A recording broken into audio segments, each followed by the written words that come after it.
చెట్లు ఉంటాయి, చెట్లు కూడా విల్ యాక్ట్ యాజ్ అది కూలింగ్ ఎఫెక్ట్ కోసం.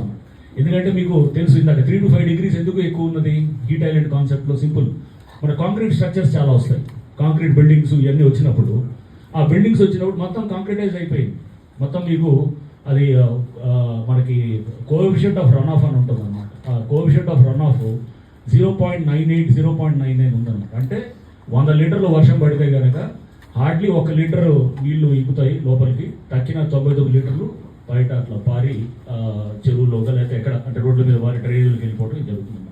సో అంటే మనకి ఇంత దీంట్లో అంటే వాటర్ కూడా మనకి హోల్డ్ చేసేటువంటి స్ట్రక్చర్స్ లేవు, అండ్ లేక్స్ లేవు, వాటర్ డ్రైన్స్ లేవు, ఇవన్నీ లేవు. కాబట్టి ఈ పునరుద్ధరణ అండ్ దీంట్లో ఇందాక నేను చెప్తున్నటువంటి ఆ హీట్ ఐలాండ్ దీంట్లో కూడా మీరు ఒకసారి చూడాల్సింది ఏంటంటే ఈ కాంక్రీటైజేషన్ అవడంతో అక్కడ టెంపరేచర్ అంటే రేడియేషన్ కూడా ఎక్కువ దాన్ని ట్రాప్ అయిన తర్వాత మనకి ఎక్కువ వర్షాలు కూడా మనకి సాయంత్రం పూట అంటే ఈ కూల్ అయిన తర్వాత సాయంత్రం పూట వెలుగా కనెక్టివ్ కరెంట్స్ తోటి మనకి అంటే this is the pattern. Suburbs కన్నా సిటీలో ఎక్కువ పడుతుంది నెంబర్ 1.